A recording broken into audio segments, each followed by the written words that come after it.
अब देखो, हमें अभी तक all of us are dead का सीजन 2 तो नहीं मिला, लेकिन उसकी जगह नेटफ्लिक्स पर आया है एक लेटेस्ट शो जो कि है इफ विशेस कुड किल। एक काफी बढ़िया सीरीज है जो कि एक young adult horror television series है जिसको लिखा है पार्क जुंग सोप ने। इस सीरीज के अंदर कुल मिलाकर 8 एपिसोड हैं और आज के पहले पार्ट के अंदर मैं पहले 4 एपिसोड को एक्सप्लेन कर दूंगा। उम्मीद करता हूं कि आपको ये सीरीज पक्का पसंद आएगी। पार्ट 2 के लिए जल्दी से इस वीडियो के ऊपर 5000 लाइक और 400 कमेंट कर दो। और रिसेंटली मैंने फ्रॉम सीरीज के सीजन 4 के पहले एपिसोड को और अंडरटोन फिल्म को एक्सप्लेन किया है जो कि A24 की तरफ से बढ़िया फिल्म है। इनके सबने मिस कर दिया, जाकर देख लीजिए, उनका लिंक आपको नीचे डिस्क्रिप्शन पिन कमेंट में मिल जाएगा। तो चलिए अब बिना किसी देरी के चलते हैं सीधा वीडियो की तरफ।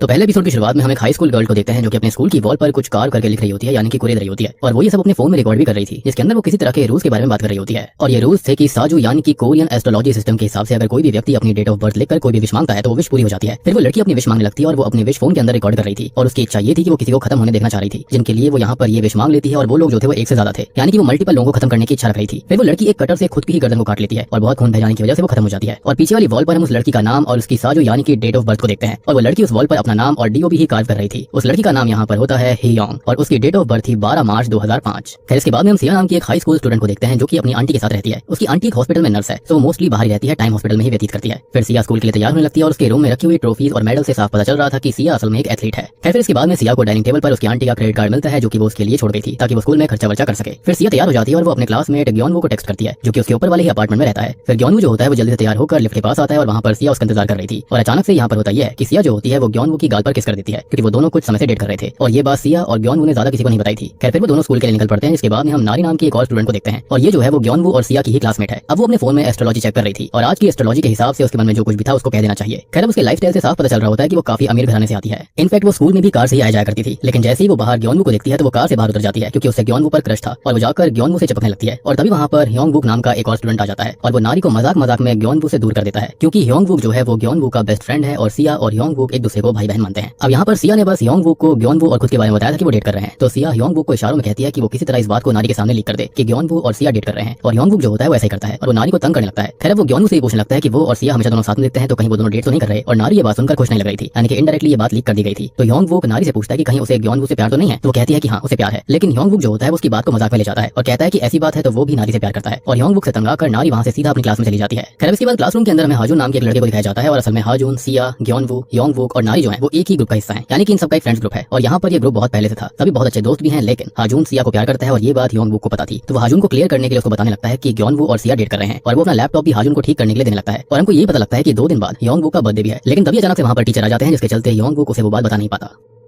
फिर टीचर उनके आखिरी टेस्ट के मार्क्स बताते हैं और पूरे सिटी में मैथ्स में 100% लेने वाले 2 स्टूडेंट उनकी ही क्लास से थे और वो दोनों स्टूडेंट थे हाजून और ह्योंगवुक। लेकिन सभी स्टूडेंट्स और टीचर काफी हैरान थे क्योंकि हाजून तो बहुत स्मार्ट था, तभी तो ह्योंगवुक उसको लैपटॉप ठीक करने दे रहा था। लेकिन ह्योंगवुक जो था वो बिल्कुल उसका उल्टा था, वो बिल्कुल भी अच्छा नहीं था पढ़ाई में, लेकिन यहाँ पर उसने फिर भी 100% स्कोर किया था। लेकिन टीचर का साफ कहना था कि टेस्ट में चीटिंग का कोई चांस ही नहीं था, तो ह्योंगवुक ने चीटिंग नहीं करी और वाकई में उसके 100% आए हैं। अब तभी ह्योंगवुक के फोन पर गिरिगो नाम के एक ऐप का नोटिफिकेशन आता है और ह्योंगवुक की विश पूरी हो गई थी। फिर रिसेस टाइम में पूरा का पूरा ग्रुप यानी कि सिया, ग्योनवू, नारी और हाजून जो होते हैं वो ह्योंगवुक से पूछते हैं कि उसने मैथ्स में 100% कैसे लिए। और तब जाकर ह्योंगवुक उनको बताता है कि उसे गिरिगो नाम के एक ऐप के बारे में पता चला था जिसमें अगर आप अपनी डेट ऑफ बर्थ लिखकर अपनी इच्छा उस ऐप के अंदर रिकॉर्ड करके सेंड कर दोगे तो विश पूरी हो जाएगी। लेकिन विश पूरे मन से मांगनी पड़ती है तभी वो विश पूरी होती है। अब उसकी बात सुनकर कोई भी उसका विश्वास नहीं कर रहा होता, लेकिन फिर भी वो सभी के फोन पर उस ऐप का लिंक भेज देता है क्योंकि वो ऐप सर्च करने पर नहीं मिलने वाला था। अब ह्योंगवुक अपनी बात साबित करने के लिए वो ऐप अपनी विश वाली रिकॉर्डिंग और वो नोटिफिकेशन दिखाता है, लेकिन तब भी कोई उसका यकीन नहीं करता और उसके बाद में वो सभी वहां से चले जाते हैं। उनके जाने के बाद में उस ऐप में 24 घंटों का एक टाइमर भी शुरू हो गया था और ह्योंगवुक सोचता है कि शायद वो वेटिंग टाइम अगली इच्छा मांगने के लिए होगा। खैर फिर हम नारी और सिया को देखते हैं जो कि ह्योंगवुक के बर्थडे पार्टी के बारे में बात कर रहे थे, लेकिन नारी ह्योंगवुक के बारे में बुरी बुरी बातें बोल रही होती है तो सिया उसको चुप करवा देती है क्योंकि नीचे सीढ़ियों पर ह्योंगवुक खड़ा हुआ था। और जब वो नारी से पूछता है कि वो क्या बातें कर रही थी तो नारी कहती है कि वो दोनों तो उसके बर्थडे पार्टी के बारे में बात कर रहे थे, गिफ्ट के बारे में बात कर रहे थे। तो ह्योंगवुक कहता है कि उसको गिफ्ट नहीं चाहिए और वो दोनों बस बर्थडे पार्टी में आ जाएं। फिर नारी और सिया वहां से चले जाते हैं और हम देखते हैं कि ह्योंगवुक ने नारी की सारी बातें सुन ली थी और वो बहुत ही ज्यादा दुखी लग रहा था, यानी कि दोस्त होते हुए भी वो बुराई कर रही थी। फिर हम क्लासरूम में नारी को देखते हैं जो कि ग्योनवुक को ही देखे जा रही थी और सिया को वो बिल्कुल भी अच्छा नहीं लगता। तभी हम ह्योंगवुक को भी देखते हैं जो कि काफी दुखी नजर आ रहा होता है। अब तभी एक लेडी को दिखाया जाता है जो कि कुछ पत्थरों से एक टावर बना रही होती है और उस टावर में से एक सफेद सांप बाहर निकलता है। वो लेडी जाकर ये बात अपने हस्बैंड को बताती है कि एक गेस्ट आने वाला है। तो हस्बैंड पूछता है कि बैड गेस्ट होगा या फिर गुड गेस्ट होगा और क्या उसे डैगर निकाल लेना चाहिए। तो लेडी कहती है कि उसको नहीं पता कि गेस्ट अच्छा होगा या फिर बुरा, लेकिन उसे तैयार रहना होगा। यानी कि ऐसा लग रहा था कि इस कपल को कुछ तो पता था जो कि बाकी लोगों को नहीं पता है। खैर स्कूल के बाद में सिया को दिखाया जाता है जो कि कुछ स्पोर्ट्स के अंदर काफी अच्छा परफॉर्म कर रही थी, जैसे कि long jump, high jump, 100 meter race, marathon etcetera. लेकिन ग्योनवू जो होता है वो अच्छा परफॉर्म नहीं कर रहा क्योंकि उसके मन में पिछले साल हुई डिस्क्वालिफिकेशन का डर था और इस वजह से कोच ग्योनवू को डांटने लगती है। फिर सिया ग्योनवू को समझाती है कि वो प्रैक्टिस को प्रैक्टिस की तरह समझकर करे, ना कि मैच की तरह, जिससे कि उसकी परफॉर्मेंस अच्छी होगी। अब शाम की प्रेप क्लासेस के अंदर ह्योंगवुक और हाजून को दिखाया जाता है और हाजून गौर करता है कि ह्योंगवुक ठीक नहीं लग रहा था और वो यहाँ पर किसी तरह की पिल्स भी खा रहा होता है। मीनवाइल कोच सिया को बताती है कि सिया नेशनल्स के लिए सिलेक्ट हो गई है और इस बात से वो बहुत खुश थी। फिर कोच ये भी बोलती है कि उसे सिया और ग्योनवू के डेट करने के बारे में पता है और वो उसे ग्योनवू को भी प्रैक्टिस में लेकर आने के लिए कहती है। अब तभी योंगवू को सिया की कॉल आती है, लेकिन सिया कुछ बोल नहीं रही थी तो वो बाहर चला जाता है और बाहर उसको एक बिल्ली दिखती है जो कि खिड़की पर टैप करके चली जाती है। तभी योंगवू फोन पर सुनता है कि ग्योनवू, नारी और सिया कॉन्फ्रेंस पर उसके बारे में बात कर रहे थे, वो भी गलत बातें और उसकी बर्थडे पार्टी मिस करने की बात बोल रहे थे। और तभी अचानक कॉल भी कट हो जाती है। तो योंगवू सिया को कॉल करने लगता है, लेकिन सिया तो कोच के साथ थी और उसका फोन उसके बैग में उसके लॉकर में था, यानी कि कॉल सिया ने कभी किया ही नहीं था, यानी कॉन्फ्रेंस कॉल जो थी वहां पर ऐसी हुई नहीं थी। फिर सिया अपने लॉकर से अपना बैग उठाकर घर जाने लगती है और बाकी सभी स्टूडेंट्स भी घर जा रहे थे, लेकिन योंगवू वापस क्लास में जा रहा होता है।